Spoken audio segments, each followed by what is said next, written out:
Welcome back to my YouTube channel, Boss Pero Official nga pala to. And for today's video, ayan, may pag-uusapan tayo at don't forget to like, share, and subscribe mga kaibigan dito sa aking YouTube channel. At guys, gusto ko lang i-share ito at sana samahan nyo ako mag-review hanggang dulo. Huwag nyo muna i-download to, please.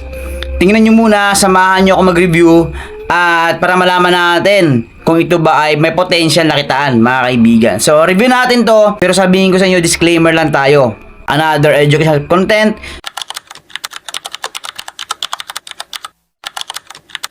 Earn. So, meron akong 1,033.94 pesos.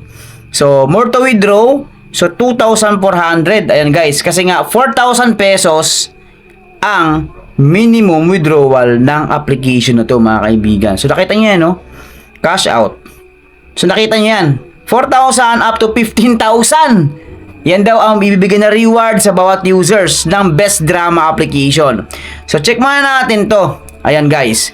Ito nga pala yung Best Drama Early Access Intelligent Journey INC. By the way, ito nga pala ay kasama din ng Great Short na na-vlog ko na. At meron pa nag-comment sa akin doon na bakit hindi ko raw kumbaga, kailangan daw munang i-reach ko muna yung points para masabi kong fake.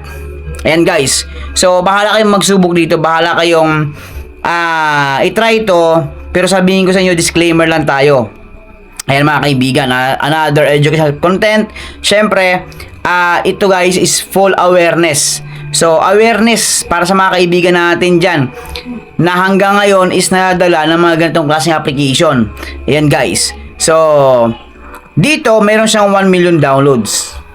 At kung napansin nyo, wala siyang comments. Ayan guys.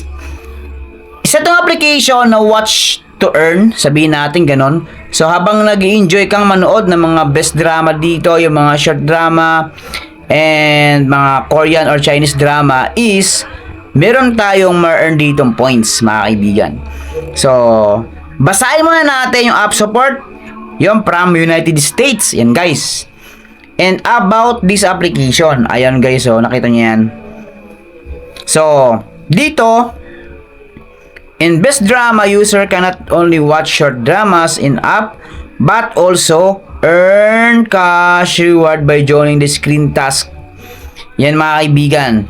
So, yan mismo yung nasa description ng Best Drama. Pero nakapagtaka lang kasi nito, wala siyang comment. Kung i-check natin nga pala, June 18, 2026, hindi pinakita dito kung kailan na-release sa Play Store at nakapagtaka lang dito, may 1 million download siya pero wala kang makikitang comment dito guys. So, hindi ko alam kung bakit wala or baka naka-hide lang. Ayan. So, open natin. So, advantage na niya, libre download. Pero, ang malaking tanong dito, worth it bang laruin to? Worth it bang antayin natin? At worth it ba na mag-aksaya ng panahon para maabot yung 4,000 pesos nila dito? Yan guys. So, at kung i-check nyo pa, mali pa yung nakalagay na sign. $2,400 na nakalagay dyan guys. So, dapat peso lang yan. Ayan. At kung napansin nyo, ito lang. Ipansin ko sa inyo guys. To. Yan. Yung nagiging scroll left from right to left. Ayan o, congrats. Withdraw 4,000. Yan nasabi dito mga kaibigan na. Check nyo ha. Ito naman, congrats Hudson King. Withdraw 7,000. So, yan nasabi dito. Ayan ha. Pero guys, tingnan natin ha. Ito yung pinaka-home. So, nasa atin yan kung ano mga drama or mga Chinese drama yung mga panood natin dito. So, mayroon din sila ditong iba-iba mga category like popular, new, male, female, there's more. May revenge, dominant boss, God of War, sadistic love, about sa family, group favorite, yan mga kaibigan. So, kagaya din siya ng ibang mga application na i-vlog ko dito. Ayan mga kaibigan. So, tingnan natin. So, meron siya dito mga hot drama na pwede nating panoorin. Tapos dito, ayan o, kagaya niyan mga kaibigan. So, napansin nyo, ito yung coins. Diyan tayo makakapag-earn habang tumatakbo yung drama. Habang nanonood tayo, is tumatakbo yan. Ngayon, napansin nyo sa taas, mga nakapag-withdraw daw. Sabi dito, PayPal, Burking, 7,000 pesos. So, napansin ko lang dito, parang pare-pareho apelyido. Yan mga kaibigan. So, naka-blur lang yan kasi nga mahirap na makapiright.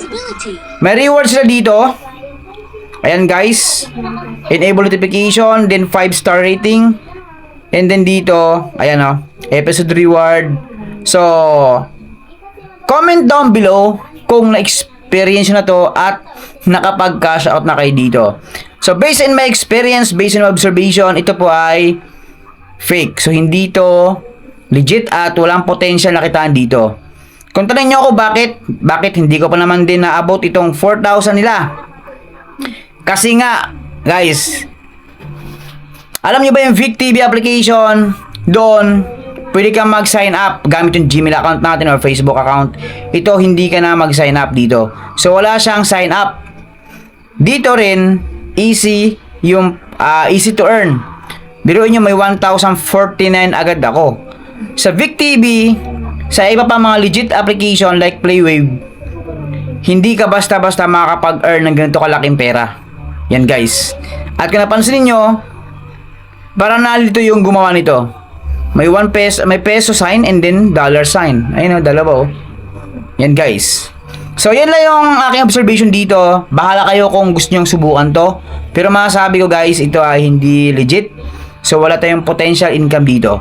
So gawin na maraming salamat sa inyo lahat. Don't forget to like, share, and subscribe. Boss Pero Official. Bye bye.